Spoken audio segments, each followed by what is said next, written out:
This video is a collaboration of Luke from Xboxresource and me, aka the Charity Gamer. We'll be counting down the top 10 things we want to see from the new Xbox while poking fun at my good buddy Luke. So let's dive in. With the next console generation seemingly coming around to us much quicker than the previous left us, well, not really, Luke. 8 years between Xbox 360 and Xbox One, and the Xbox One came out in 2013, so it's been 6 years, and I doubt it comes out this year. But this is his script, not mine. This got us wondering. With help from the Xbox resource community, join us as we delve into our top 10, starting with number 1, don't mess up the reveal. Now, this might seem pretty obvious statement to begin with, however, I feel like compared to everything else on this list, it should be the one that Microsoft should remain quite hesitant about. Especially when you look in the troubled first showing of the Xbox One, and how the ripples of what bad PR can do to your company and product. It is important that when Microsoft unveils their new console, they hit the ground running. They give a quick speech on the hardware and how everything is going to be more refined and the user experience is going to be the best yet. They drop all the gimmicky stuff and admit to the faults of the past. They take some of the hardware and software enhancements from the past couple of years, like Fast Start, and talk about how they will make a load install times almost in sync. Nobody wants to hear more stuff again about how this will be the most powerful console in the world. At the end of the day, there's only so much you can do with a console compared to a PC. So instead, show how Xbox 2, or whatever it's going to be called, further bridge the gap between the ecosystems of PC and console. If anybody can do it, it's Microsoft. Number 2, give us controller options. So this point might get some pushback. I hear that everybody and their dog wants a controller where the batteries come in the device as standard. However, us at Xbox Resource say give us the option. Give us the option for a premium controller, which comes with a factory-fitted battery, and the option for a controller where you can buy and fit, play, and charge kits as we see fit. However, I personally disagree with Luke and his community here. I much prefer the PS4 controller with built-in battery, but anyway, this is his list, not mine. You may ask what kind of madmen they are for wanting an inclusive battery. Well, yes, I would, Luke, as I just made that point. Well, here at Xbox Resource, we have a team of Xbox gamers, and when their battery dies, we don't want to have to buy a new controller or take the device apart ourselves and replace the battery without breaking the internals. Having the option is better than going down one route or the other. Number 3, give third-party paraphernalia manufacturers more leeway. On the subject of controllers and paraphernalia, surely by the 4th generation of Xbox brand, it is about time Microsoft starts to make it a little easier for third-party manufacturer of devices to come into the fold and make a product that people actually want to buy. Over the course of the last 2 generations, Microsoft has had a stranglehold on the market. And some may say this is good because it stops a lot of bad hardware from coming to market. However, there have been many good Xbox controllers released that people just never bought. The main reason for this is all third-party content by Microsoft rules needs to be wired and not wireless.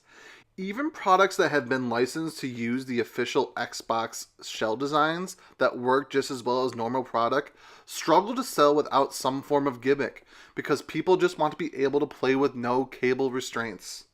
Don't even get us started on the butt-ugly, cheap headsets and controllers as well. Number 4, one console or 2? One of the main rumors coming from Microsoft camp is the next Xbox will indeed be spread over 2 consoles.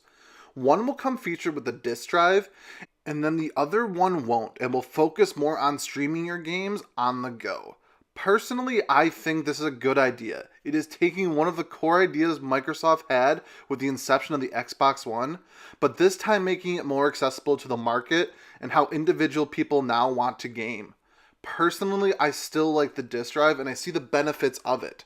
However, with this generation as a whole, I have played more games from my digital library than my physical one. And this could be down for a couple of reasons. The main being that the retail market is slowly dying out, hence the streaming service as a replacement. The second being that this generation has seen the uprising of the indie developer. Another main problem with the streaming service is that a lot of people don't have good internet. I have a couple of friends in West Virginia that have a Frontier connection. That may mean nothing to you, but sometimes they have trouble even playing online games, let alone streaming things. It can be a huge problem for some people, so 2 consoles, if they're going to go full streaming with one of them, is a necessity. Number 5, nail down the price point. One of the tricks Microsoft needs to adopt if they are trying to regain some of the lost market share to Sony in the next generation, especially seeing as how Sony may be first out of the gate with the PlayStation 5, as the rumors were more widespread, is try to keep your price low. Having 2 consoles, as mentioned in the previous point, may give some options to people on a budget. For those people who want to go all in for a disc-based machine, aim to keep that console at least $50 less than the PlayStation 5. Hell, go in and make a loss on every console you sell, just like the 360 did. Alright, this is my video, so Microsoft, don't do this. Yes, keep your price low, but don't pull an Xbox 360, where more than 50% of them break. I'm looking at you, Red Ring of Death. Yes, that's how you got here in the first place. Sorry, Luke.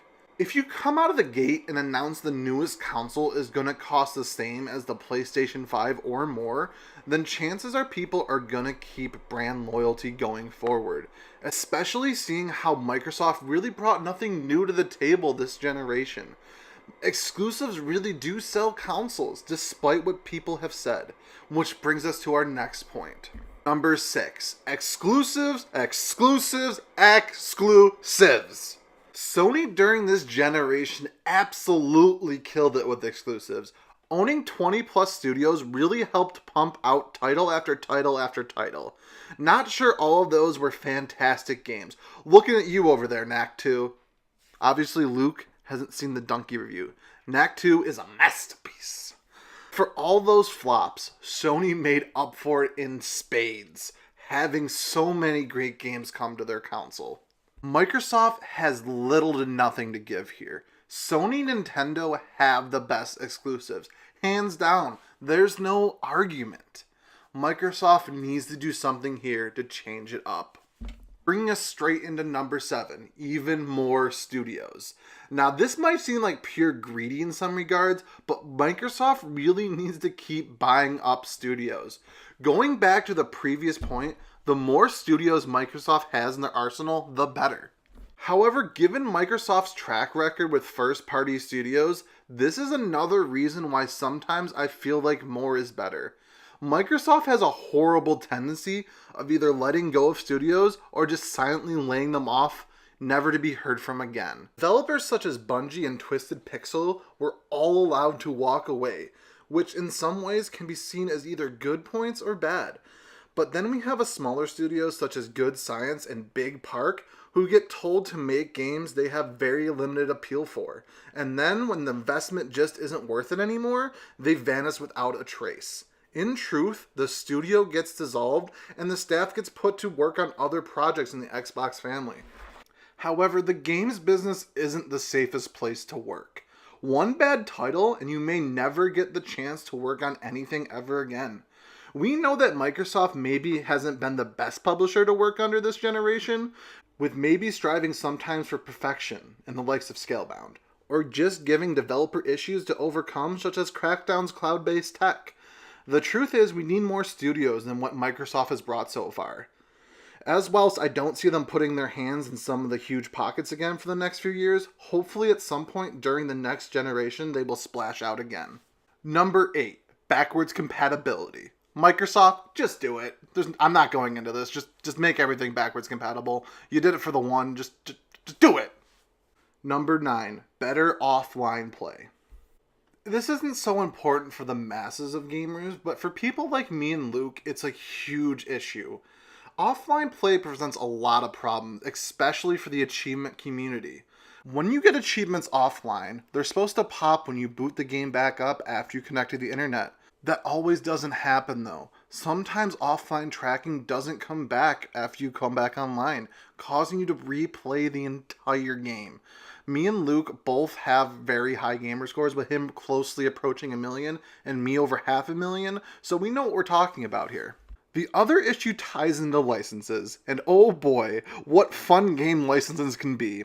Publishers are always quick to remind us gamers that we don't own a copy of the game when we purchased it at the store. We just merely bought a license to let us play it, and thus can be taken from us at any point they seem fit. To the pitchforks and burning torches. However, if you buy a game on another person's Xbox and want to play it on your own console, you can do that, barring in mind that you have an internet connection, of course.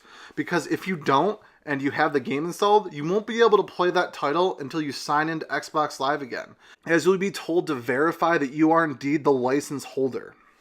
Sure, these issues can be sorted out online by telling Xbox Live to transfer all your licenses to one singular console.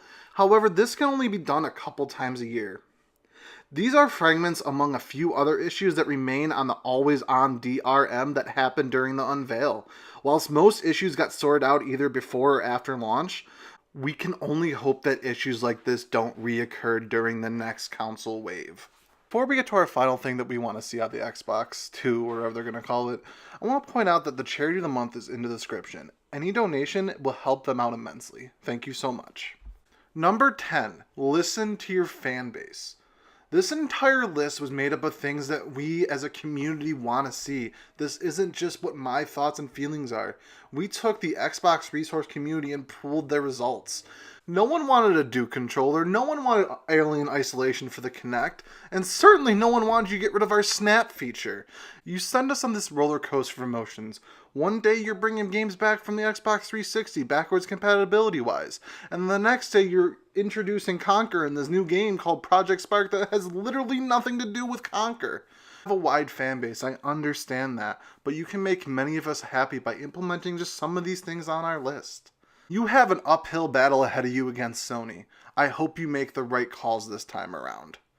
As always, guys, thanks for watching. If you're watching the Xbox Resource YouTube channel, why not come check out my channel? Or if you're watching me on mine, come check out theirs. We're going to be working together a lot, as I said last time. So if you like what you saw, why not subscribe? Watch other videos. We have weekly content we always upload. As always, guys, thank you again. Number 7. Wasn't the last one number 7? Yep, Luke didn't spell check. 2 7s. Good job, Luke.